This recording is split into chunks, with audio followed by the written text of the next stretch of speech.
கிறிஸ்து ஒருவர் மட்டும்தான். நீங்களும் நானும் நல்லா இருக்கணும், நம்ம சந்தோஷமா இருக்கணும், நம்ம வாழ்க்கையில நிம்மதியா இருக்கணும், கடன் பிரச்சனை இருக்கக்கூடாது, கண்ணீர் இருக்கக்கூடாது, கவலை இருக்கக்கூடாதுன்னு சொல்லிட்டு தான் ஆண்டவராக இயேசு கிறிஸ்து இந்த பூமிக்கு வந்தாரு. எதுக்காக?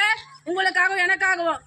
இந்த நாள்ல ஏசப்பா உங்களுடைய துக்கங்களுக்காகவும் நம்முடைய கஷ்டங்களுக்காகவும் மீறுதலுக்காகவும் பாவத்துக்காகவும் தான் ஆண்டவராக இயேசு கல்வாரி சிலுவிலே இந்த நாள் அடிக்கப்பட்டாரு.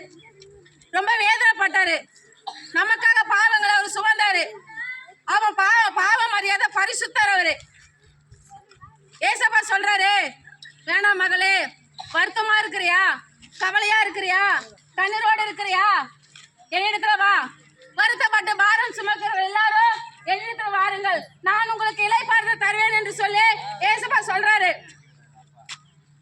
நம்ம நினைக்கிறோம் மதுபான கடைக்கு போனா நம்ம சரக்கு அடிச்சா நம்ம வாழ்க்கையில சந்தோஷம் சமாதானம் அது கொஞ்ச நேரங்க, அது அழிஞ்சு போறதுங்க. ஏசப்பா வார்த்தை சொல்லுது, பாவத்தின் சம்பளம் மரணம். அது பாவம், அது பாவமான வழியில கொண்டு போவோம். அது பாவம், பாவத்தின் சம்பளம் மரணம். நம்ம பாவத்துல போனா நம்முடைய வாழ்க்கை நரகத்துல போய் விடுங்க.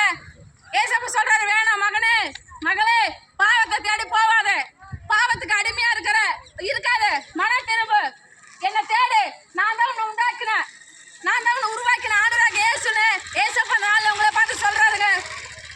அருமையான வாலிப தம்பி சகோதர சகோதரிகளே, நீங்க எல்லாம் இருக்கிறீங்க. ஏசப்பா உங்க மேல பிரியமா இருக்கிறாரு. தயவு பண்ணி உள்ளத்துல இடம் கொடுங்க, ஆண்டவருக்கு உள்ளத்துல இடம் கொடுங்க. தயவா கேட்கிறேன், உங்க சகோதரியா இருந்து உங்க மகளா இருந்து கேட்கிறேன்.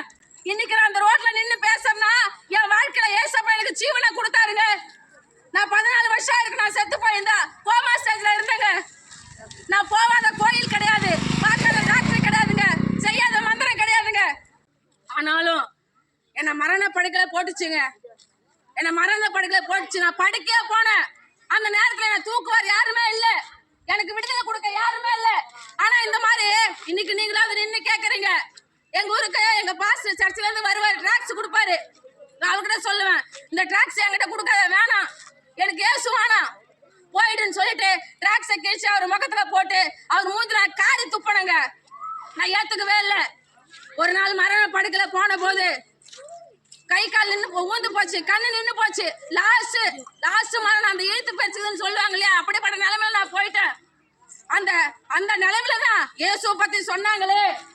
அப்ப நம்ம இயேசுவை கூட்டு பாப்பா, நம்முடைய வாழ்க்கையில அற்புதம் நடக்குமா, நமக்கு ஜீவனை கொடுப்பாரா, நம்மளை வாழ வைப்பாரான்னு சொல்லிட்டு அந்த இயேசுவை நான் வாயினால அறிக்கையிடல, உள்ளத்துலதான் கூட்டேன். அவர் உண்மையான தேவங்க. வானத்தையும் பூமியை உண்டாக்கின கர்த்தர் அவர் ஒருவரே. உங்களை என்னை படைத்தவர் அவர் ஒருவரே. அவரால் மட்டும் நம்மளை வாழ வைக்க முடியும், அவரால் மட்டும் நமக்கு ஜீவனை கொடுக்க முடியும். அந்த நேரத்துல உள்ளத்துல மாத்திரம் நினைச்சுங்க. எங்க வீட்டுல அனுப்ப மாட்டேன், நாங்க சர்ச்சுக்கு போக கூடாதுன்னு சொன்னாங்க.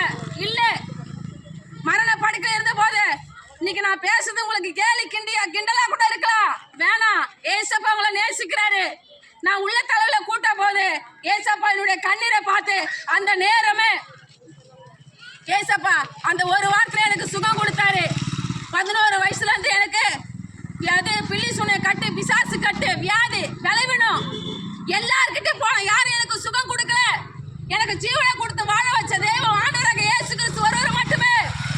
இன்னைக்கு கேட்கிறாரு உங்களை பார்த்து, மகளே மகளே, வியாதியா இருக்கிறியா, கவலையா இருக்கிறியா, கடன் பிரச்சனை இருக்கிறியா, உன் குடும்பத்துல சமாதானம் இல்லையா, என்னால படிக்க முடியலன்னு சொல்லி கவலைப்படுறியா, ஏசப்பா சொல்றாரு, வா என்னிடத்துல வா மகனே, நான் உனக்காக தான் அடிக்கப்பட்ட, உனக்காக தான் இந்த பூமிக்கு வந்த.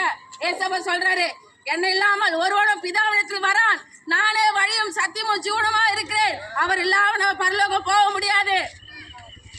நம்மளை வாழ வைக்கிற தெய்வம் இயேசு மட்டும்தாங்க. அவரால் மட்டும்தாங்க நம்ம வாழ வைக்க முடியும். எல்லாரும் ஏசாப்பாக்கு உங்க உள்ளத்துல இடம் கொடுங்க, உங்களை வாழ வைப்பாரு, உங்களை ஆசீர்வதிப்பாரு. இப்ப நடக்கிற காலம் கடைசி காலம்.